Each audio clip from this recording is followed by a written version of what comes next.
Fala pessoal, tudo bem? Bom, na aula passada nós falamos bastante sobre as características do genoma, a estrutura, né, do sistema genômico, e uma das partes mais importantes é exatamente o que a gente chama de caractere, né? Então a primeira lei de Mendel, ela fala um pouquinho sobre as características dos indivíduos. Na aula de hoje a gente vai falar um pouquinho mais sobre essa característica da genética.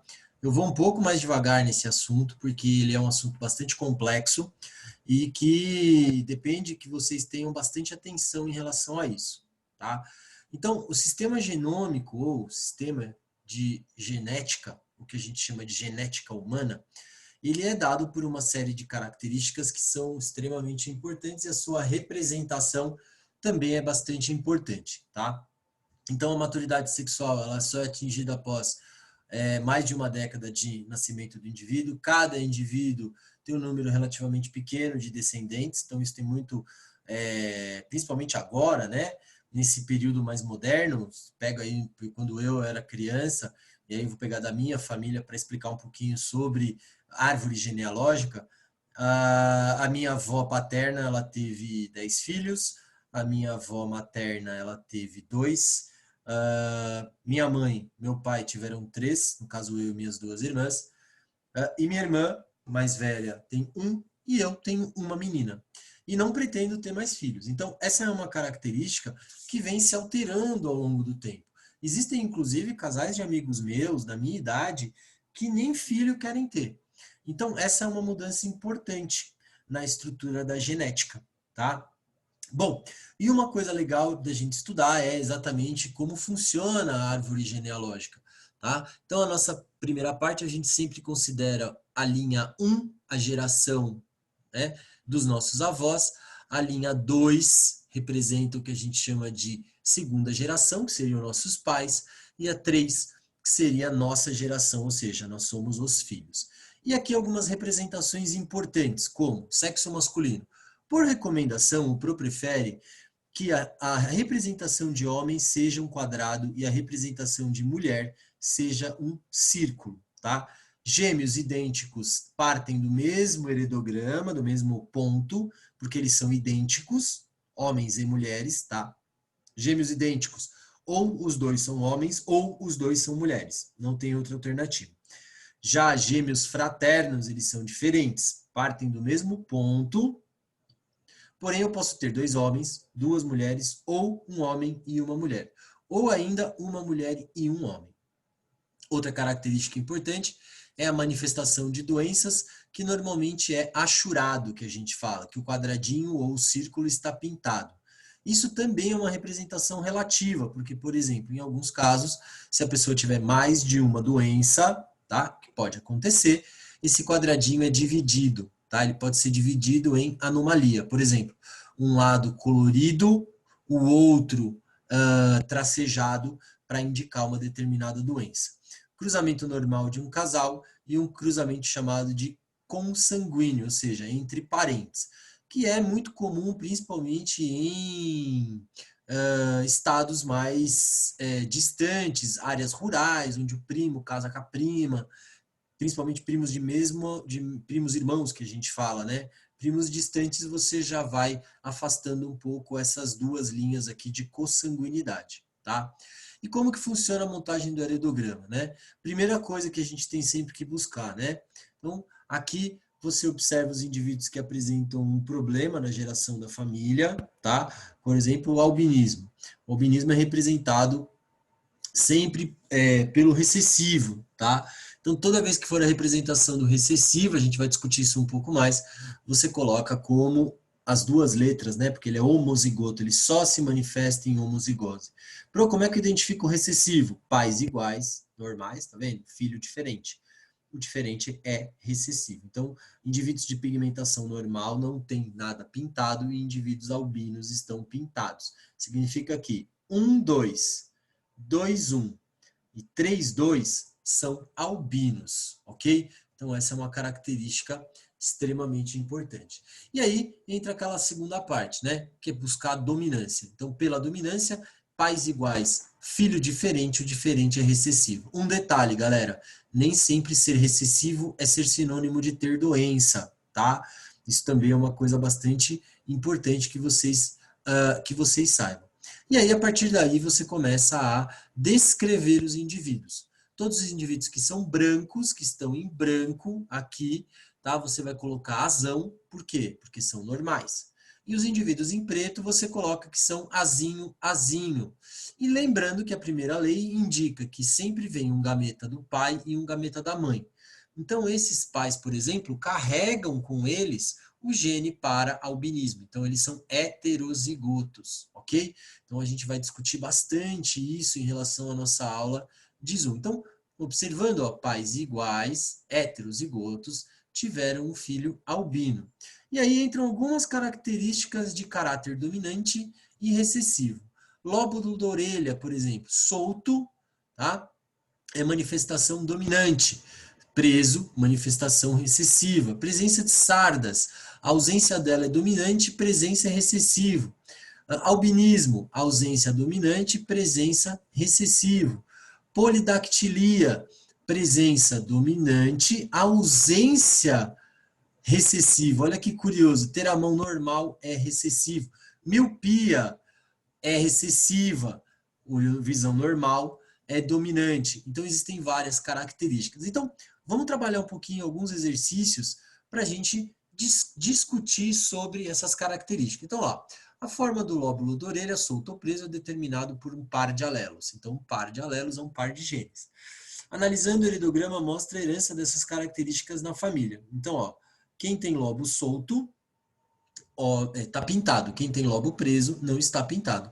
Portanto, ó, 2, 4, 5, 2, 4 e 5, ou 1, 2, 2, 2, 2, 4 e 2, 5, tem lobo solto, recessivo. 3, 4 e 5 também tem lobo solto, portanto, são recessivos. Então, todos aqui, todos eles, você pode colocar pela letra, tá? Então, lobo solto, tá? É recessivo, então você pode usar S como caráter, tá? Então, esses todos são Sinho, Sinho, ou seja, S minúsculo, porque se manifestam em duplicidade. Bom, detalhe importante, né? Esses aqui são normais, portanto, todos esses são dominantes. E todos são heterozigotos. Você fala, por que todos são heterozigotos? Porque o pai é homozigoto. Então, se vem um da mãe e um do pai, a mãe entregou para todos a normalidade, lobo preso. E o pai entregou um gameta com lobo solto, portanto, todos aqui são heterozigóticos, tá? Aqui eu tenho, curiosamente, olha que loucura, né?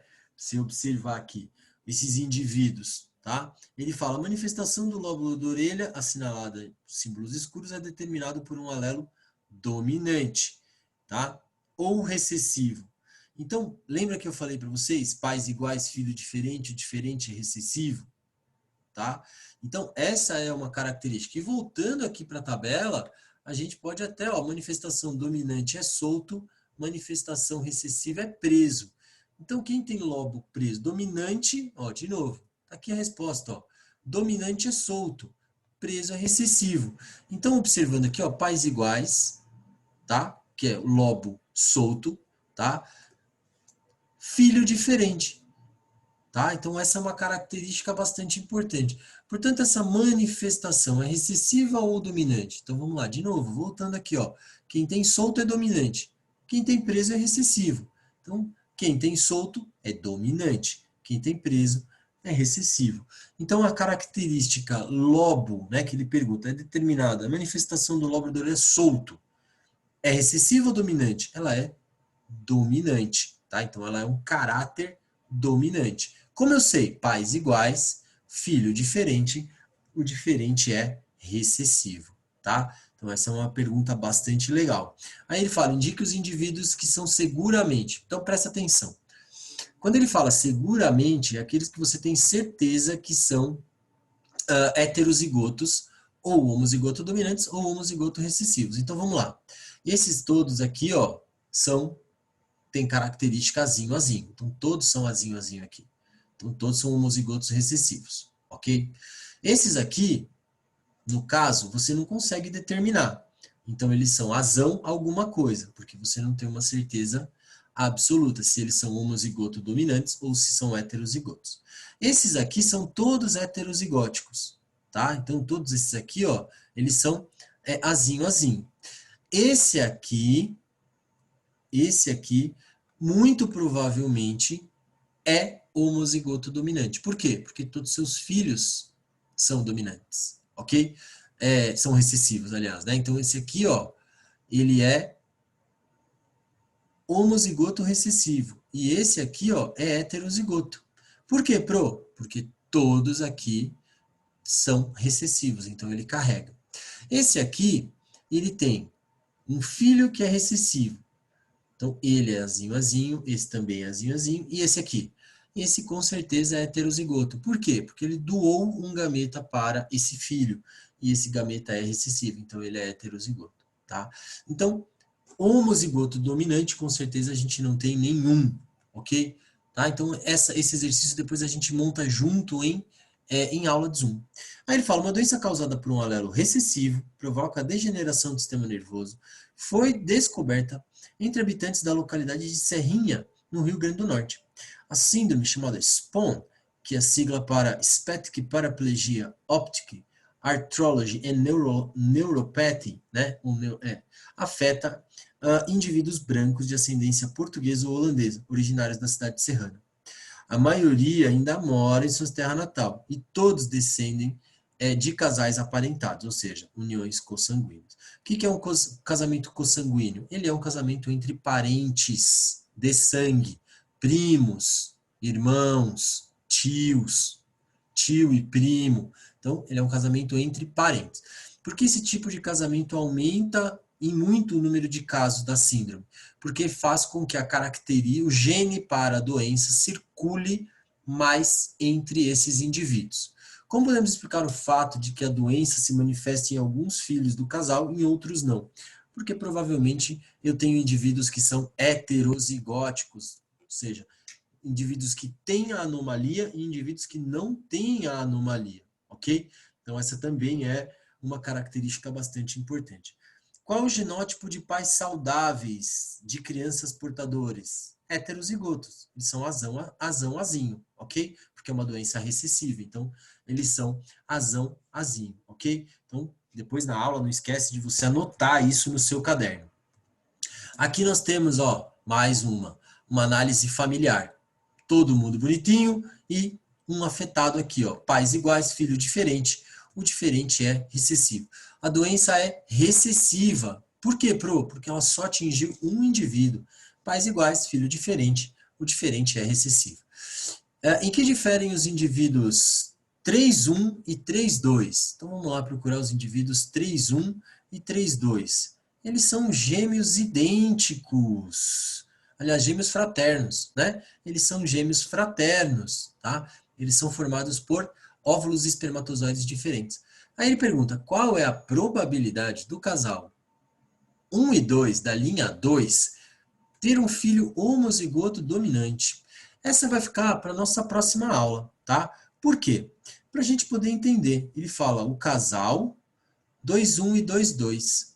O casal 2,1 e 2,2, ele pergunta qual a chance dele ter um filho homozigoto dominante. Bom, isso é chamado diagrama de Punnett, ou de Pinet, ou xadrez mendeliano. Eu falei um pouquinho sobre isso com vocês.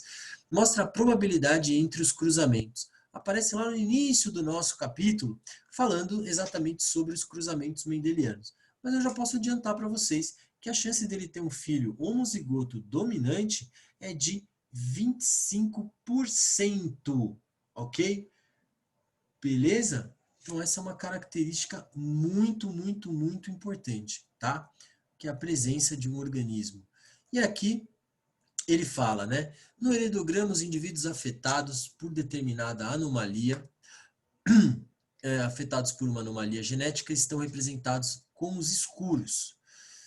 Essa anomalia é condicionada por um gene dominante ou recessivo? Bom, como eu disse para vocês, pais iguais, filho diferente, o diferente é recessivo. Então, essa anomalia ela é recessiva, ok? Tá? Pais iguais, filho diferente, o diferente é recessivo. E esses indivíduos aqui, ó, para comprovar, pais recessivos tendo filhos somente recessivos, reforça ainda mais a ideia. E ele fala quais são os genótipos do indivíduo 1, 2, 1, 1 e 1, 2, tá? Os indivíduos 1, 1 e 1, 2. Muito provavelmente eles são, né? Com certeza a gente não consegue afirmar, mas muito provavelmente eles são homozigotos. O 2 é heterozigoto com certeza, né? Por quê? Porque esse 3 tem anomalia. Esse entrega um gameta, este entrega um gameta, então ele é heterozigoto. E o outro provavelmente é homozigoto dominante. E você fala, como é que você sabe isso? Porque todos os filhos são normais. E do cruzamento entre um indivíduo homozigoto dominante, azão, e um heterozigoto, né, a chance, né, de ter um filho é só de 50% com anomalia. Então essa é uma característica bastante importante. Beleza? Bom, falar um pouquinho mais sobre a genética e a evolução, como eu disse para vocês em aula. A genética, ela só se desenvolveu mesmo a partir de 1953. Porém, a ideia de processo evolutivo, ela é do século XVIII, com um cara chamado Jean-Baptiste Lamarck. Ele foi o primeiro a falar sobre ideias evolucionistas, baseado na ideia do uso e desuso, no qual ele fala que os organismos se modificam de acordo com as suas necessidades. A partir de 1859, quando Darwin e Alfred Russel Wallace publicam o ensaio da origem das espécies, o paradigma de que os organismos mudam de acordo com as suas necessidades é quebrado, porque Darwin coloca a ideia da seleção de caracteres vantajosos, antiga e chamada seleção natural. E por último, mais no século XX, por volta de 1960 e pouco, depois o Pro pega direitinho a data, a gente inicia a ideia do neodarwinismo, que não é nada mais do que juntar a ideia do Darwin com a ideia do Mendel para explicar as coisas que acontecem. Ou seja, é a seleção natural associada à genética, porque o Darwin não tinha noção da expressão mutação, tá? E sim de caracteres que são completamente diferentes. Ele falava que os organismos carregavam caracteres vantajosos, mas não sabia explicar exatamente por que determinados indivíduos tinham ainda determinadas características. Mas eles falam que a mutação pode ser provocada por físico, como radiação, temperatura, fatores ambientais, químico, né, como alguns gases, tá, e biológicos por ação de micro-organismos, como, por exemplo, o HPV, que é causador do câncer de colo de útero. E também podem ser naturais, mutações podem acontecer aleatoriamente. Partes de genes podem sumir, né, podem ser perdidas ou encontradas, vamos dizer assim, ou inseridas no material genético. Tá? São chamadas de deleções, substituições, inversões. Então, há um processo muito mais rico nessa ideia. Tá? A mutação ela é espontânea, ocorre ao acaso. Tá? A mutação não, ela é induzida em alguns aspectos. Agora, nós temos aí algumas alterações que ocorrem genéticas que ocorrem completamente aleatório, como por exemplo o polegar opositor, que é igual ao nosso, né? O nosso polegar ele é voltado para dentro da palma da mão. Isso foi uma anomalia acidental, mas que nos trouxe a vantagem de pensar, poder pegar coisas finas e facilitar o que a gente chama de apreender, que é travar a mão, coisa que nenhum primata faz, tá? Então essa é uma característica bastante importante. Então ele diz, ao realizar uma radiografia, o técnico responsável deve sempre, se possível, cobrir-se com avental de chumbo a região genital do paciente, testículos nos homens e ovários nas mulheres. Chumbo é um material que impede a passagem da radiação, porque a radiação é um fator de mutação, gente, e aí pode causar uma mutação nos gametas, espermatozoide e óvulo, e isso pode gerar a formação de indivíduos com problemas. E ele diz, o evolucionismo ganhou novo impulso com o neodarwinismo, teoria que sintetizou os conhecimentos da genética com a seleção natural. Que contribuição a genética trouxe à teoria evolucionista de Darwin e Wallace? Bom, ela trouxe a principal característica que são as características vantajosas, elas são transmitidas, tá, através da reprodução dos indivíduos. Tá? E depois também do estudo da meiose, também foi um grande avanço. Né? Em relação às consequências sofridas pelas gerações futuras, Qual a diferença entre uma mutação somática e germinativa? Somática ela ocorre em partes do corpo normais, pele, órgãos e etc. Germinativas estão relacionadas ao testículo e aos ovários. São mutações que ocorrem lá na formação dos gametas, tá? Então são diferentes. Uma mutação na pele, ela pode causar um câncer, como ela pode ser só uma mutação simples que não vai causar nenhum problema. Agora, a partir do momento que você tem uma mutação no espermatozoide e no óvulo, com certeza o indivíduo vai nascer com algum problema, tá? Então, essa é uma característica bastante importante. Mas ela vai ser uma discussão bastante legal que nós teremos nas duas aulas de Zoom, né? E aí você tem algumas coisas que aconteceram que causaram grandes problemas, como, por exemplo, as bombas de Hiroshima e Nagasaki, que causaram inúmeras alterações genéticas nos habitantes. Nós temos aí alguns filmes que são muito legais, como, por exemplo, Erin Brockovich. É um filme que eu recomendo, é um filme antigo com a Julia Roberts, que fala sobre mutações causadas por uma substância chamada cromo hexavalente, que era jogado de maneira criminosa no solo e acabou contaminando a água dos poços de uma cidade, levando pessoas a desenvolver câncer, crianças nascendo sem coluna vertebral. Então a radiação ela é muito, muito, muito perigosa, né? Então ele fala, né? Pensem nas crianças, mudas telepáticas, pensem nas crianças cegas inexatas, pensem nas mulheres rotas alteradas, nas feridas, como rosas cálidas. Mas não se esqueça da rosa, da rosa de Hiroshima, a rosa hereditária, a rosa radioativa, estúpida e inválida, rosa com cirrose, antirrosa atômica, sem cor, sem perfume, sem rosa, sem nada. O que o poeta quis dizer, né? Pensem nas meninas cegas e inexatas, pensem nas mulheres rotas alteradas. Porque a radiação, se você observar a forma como, né, a bomba explode, ela tem o formato de uma rosa, né? A forma de um cogumelo, o formato de uma rosa. E a radiação ela alterou, né, a vida dessas meninas, porque causou uma série de mutações genéticas nos gametas, e isso gerou uma série de problemas para aquela população em Hiroshima e Nagasaki.